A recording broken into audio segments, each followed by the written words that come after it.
Sponsored by the Big 98, Nashville's #1 for new country and the home of the Bobby Bones Show.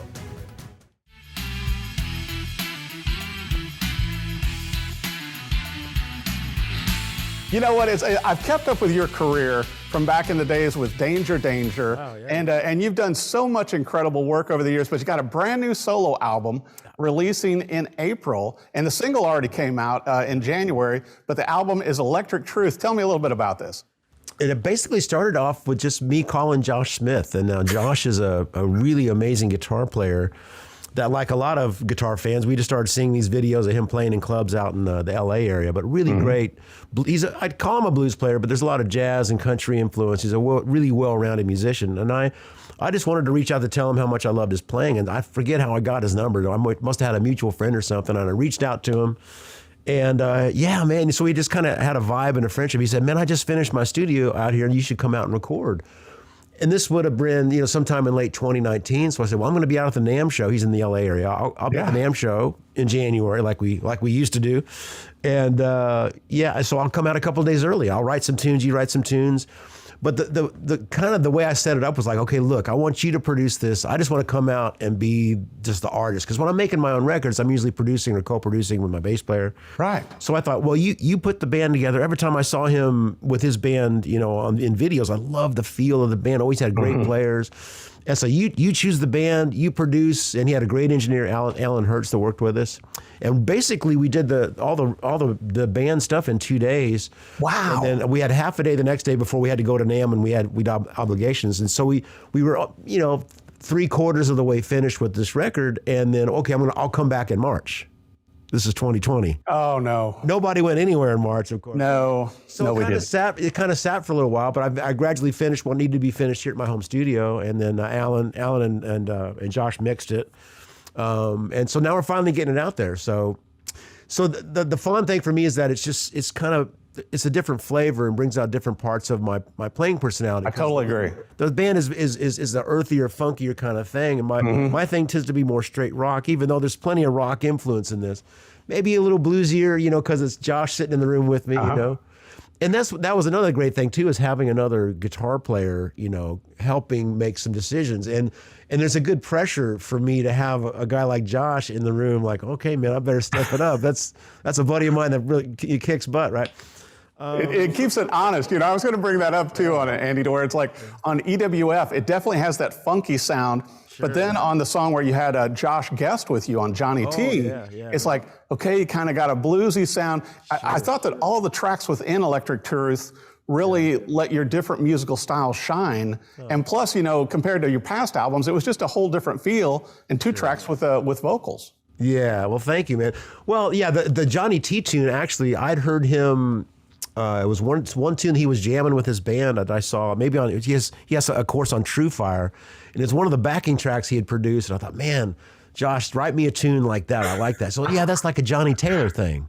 So Johnny T refers to Johnny Taylor, some records that he must have had that had that feel to it. So he wrote that tune especially for us to play. And boy, his solo is the best solo on the record. It's like, dang, he sounds so great. I don't know. I really love your guitar work too, and I always have. And I think this album though too, certainly lends itself to TV and film. And you've been known to do a lot of radio and TV jingles in your spare time. Working with Kip Winger, Paul Stanley, Paula Abdul. Oh, and also you do Ibanez clinics all around the country when that starts up again. Yeah, clinics in the States have been a little rarer in the last 10 years, but I still have done quite a bit, traveling a lot in Southeast Asia and all over Europe. Right. You are one of the top 20 favorite guitarists in Japan also. That's not a bad ranking. That's not bad. I'll take top 307.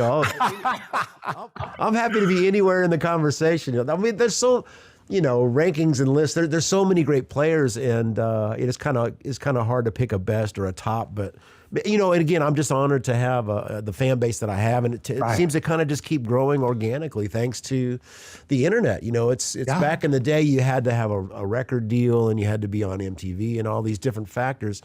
But now, the playing field is not quite level, but there's a lot more opportunity. If a kid in his bedroom has a lot of gift and something musical to say, you know, he has a chance to get out there, or she has a chance to get out there just as much as anybody. So that's kind of cool, you know. Well, you know, and bringing that up too, you know, growing up in Evansville, Indiana, as you did, first band, 13, I believe the name was Taylor Bay. That's right. And it's like, you know, did you have any idea though that all these years later that you would be able to make a name for yourself, you know, as a solo artist, as a session musician, really forge a nice career? It's like, you know, once again, as I said before we started the interview, every guitar show or NAMM show, I see you there, and people are surrounding you to hear what you're saying and playing. Oh man! Well, no, of course, I couldn't have possibly imagined. I don't think I had any idea where I would end up. But I knew it was going to be my life. I did by the age of 13. That's things had already started to click, and you know, I've eventually sought out a guitar teacher to help me learn how to read and all that. But I was self-taught from the age of 5 to 16 is when I started taking lessons. All that to say that, yeah, I couldn't have possibly imagined that, you know, my first concert I ever saw was Kiss on the Destroyer tour, 1976, and then, you know, 14 years later, I'm on tour opening for them. You know, childhood fantasy stuff that I could have never imagined. But because I had interest in so many different types of music, you know, at the same time that I had the offer to join Danger Danger, I had an offer to join Tower of Power. I could have plugged into that, you know. My possibilities were many just because I was so open. And so in my career, you know, I've done, after Danger Danger, I've released a lot of solo records, which tend to be rock instrumental. But then I, you know, worked with Simon Phillips doing his fusion thing called Protocol. But then also with Olivia Newton-John, which is pretty contrapuntal musically, but equally as satisfying for me, just because I love being able to really be that team player. Well, and also being the music director for Olivia Newton-John. I mean, you're not, you know, no knock against being the guitarist and support and part of the backing band, but when you're the music director for an artist that huge, kind of a big deal. Well, it's, you know, it was an honor that she had that trust in me, and to be honest, it wasn't. Well, I can't say it wasn't that hard, but it was fairly easy because I had a great band. You know, there were so many like-minded players in the band, and if they weren't, they didn't stay in the band. You know, people had to have the respect for her and the respect for the music, and really want the best for her. And if you're in that role as a supporter for another artist, you know, it's not about you. It's about how to make the artist and this music shine the best possible way for the people coming to see them, right? So I was a pleasure to work. It was 15 years, you know, of and it was perfect because she didn't work that much. It'd be like 3-4 weeks here and there sprinkled out through the year. And so it was just enough that it was a good part of me making a living playing music, but I had plenty of time to still do my own thing and sessions and so well, and like you said, too, I believe this is your 7th studio album, but once again, not to brag on you, but I believe with Danger Danger, you guys sold like over 1 million albums and had 2 of the top videos on MTV. That was such a great time in my life. And yes, from the 2 records combined worldwide, I think we have surpassed the 1 million burgers sold or whatever it is. Right. But not that I saw any money from that, but that's the music business as it used to be. Right. But it was such a learning experience for me. And again, a bit of childhood fantasy, getting to tour as kind of a mild rock star in a way. Yeah. And it was fun, but it was like, okay, this isn't why I do what I do. That's a fun part of it, but it was really more about just trying to grow as an artist and and I really just wanted to write my own music. I enjoyed playing in that band, and it was, you know, pretty much Steve West and Bruno Ravel, they were the main songwriters, and I enjoyed, you know, being that player. But as I grew as a writer on my own and playing my own music, of course, that's what's nearest and dearest to my heart.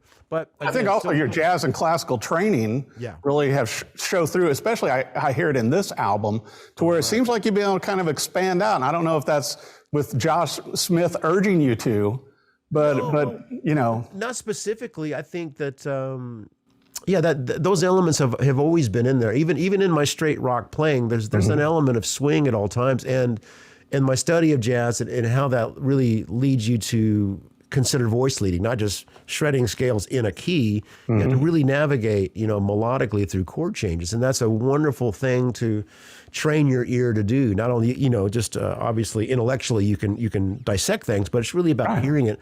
So when people reference my playing, they usually like my sense of melody. And so much of that comes from not only just learning lots of great melodies, but also really considering the chord changes on their own terms in every moment, right?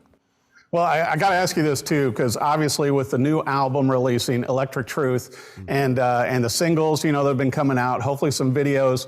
Do you think as things are opening up, you're going to be doing some tours, maybe back doing some clinics? Where is Andy Timmons going to be this year? Well, there's definitely, little bits. I'm starting to say yes a little bit. There's actually a really fun guitar camp I'm doing with Paul Gilbert. It happens I think it's July 28th through August 1st, and it's in California. It's called the Great Guitarscape. So I've done several of these with Paul in the past. It'll be Paul Gilbert, myself, Greg Howe, George Lynch, Greg Koch, Gretchen Menn, and Jared James Nichols. All these amazing players. And then people, literally players from all over the world come to hang out, and we do classes during the day and concerts at night. And I've done some with Vi in the past and Joe Satriani. And they're so wonderful because it reminds me of being in school when I was at the University of Miami, and you're surrounded by all these like-minded, passionate people about the music. You know, we all want to get better at this instrument that we love so much. And Totally. And so it's like being back in school for a few days and being around that energy and meeting all these wonderful people from all over. And then, of course, hanging with my friends that are some of the most brilliant players. So it's very inspiring for us as much as it is for the people coming to learn, you know. How exciting. It's almost like a tutorial G4 tour then. Well, it's exactly what it is. The tutorial and then but plus the concert. So it's complete immersion in a lot of guitar and a lot of fun. I want to make sure for our viewers too, Andy, that they know where to go for, you know, the singles, the videos, obviously the album out in April, and also your tours. Where's the best place for them to visit? Well, certainly AndyTimmons.com. That'll have usually the most up to date. But you can find me on Twitter, Andy Timmons Official, and Facebook and the Instagrams and all that.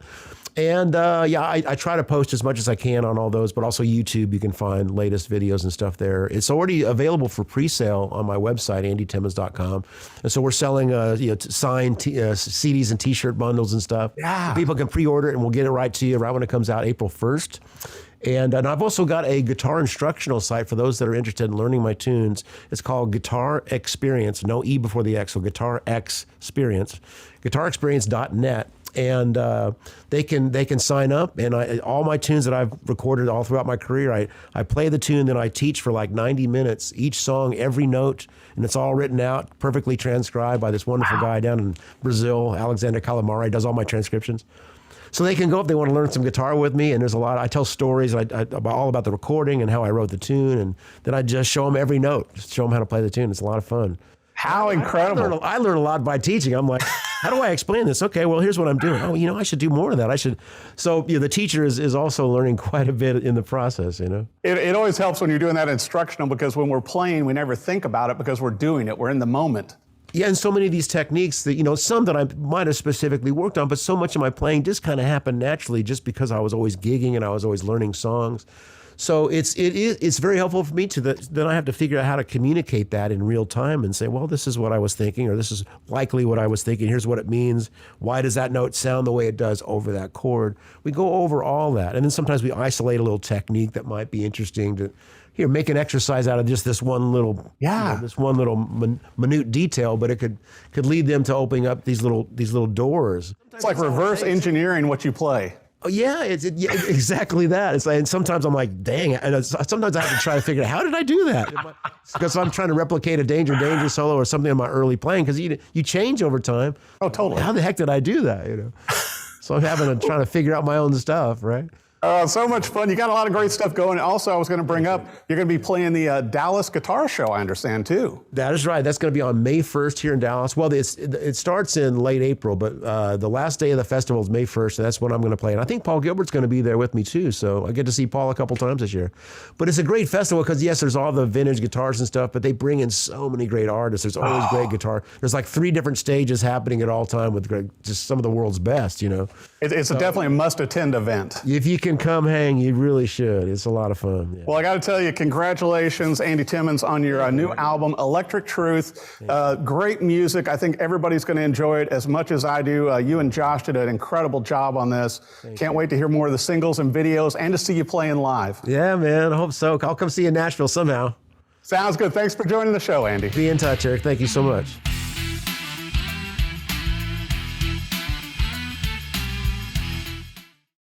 Sponsored by the Big 98, Nashville's #1 for new country and the home of a Bobby Bones Show.